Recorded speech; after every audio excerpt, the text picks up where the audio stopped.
কালী পুজোর আগের দিন এই দিনটি হলো ভূত চতুর্দশী। বিশ্বাস করা হয় এই রাতে 14 প্রজন্মের পূর্বপুরুষেরা ফিরে আসেন পৃথিবীতে তাদের আশীর্বাদ দিতে, অশুভ শক্তিকে দূরে রাখতে। এই জন্যই জ্বলে ওঠে ঘরে ঘরে 14টি প্রদীপ, আর রান্না করা হয় 14 রকমের শাক।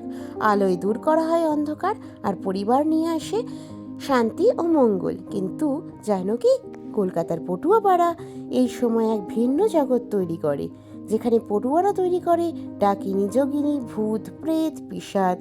ভয়ানক তাদের মুখ এবং বড় বড় চোখ, অদ্ভুত তাদের অঙ্গভঙ্গি। দেখলেই মনে হয় এই রাতেই তারা জীবন্ত হয়ে উঠবে। এই মূর্তিগুলো শুধু ভয়ের প্রতীক নয়, ওগুলো বাংলার লোককলা ও আধ্যাত্মিকতার এক আশ্চর্য প্রকাশ, যেখানে ভয়, বিশ্বাস আর শিল্প মিলেমিশে একাকার হয়ে যায়। তাই ভূত চতুর্দশী মানে শুধু আলোর উৎসব নয়, এটা এক লোকজ ঐতিহ্যের উৎসব, যেখানে পটুয়াদের হাতের রঙে জেগে ওঠে বাংলার ভূতের জগৎ। তোমরা কি কখনো পটুয়াপাড়ায় এই ভূতের মূর্তিগুলো দেখেছো? যদি দেখতে চাও তাহলে হাজরা বা যতীন দাস পার্ক মেট্রো থেকে 10 মিনিটের ওয়াকিং ডিস্টেন্স, আর কালীঘাট মন্দির থেকে মাত্র 2 থেকে 5 মিনিটের হাঁটা রাস্তায় তোমরা এই জায়গাটায় পৌঁছে যাবে। এক্স্যাক্ট লোকেশন তোমাদের আমরা পিন কমেন্ট করে দিচ্ছি। আর ভিডিওটি ভালো লেগে থাকলে অবশ্যই লাইক আর আমাদের চ্যানেলটি সাবস্ক্রাইব করো।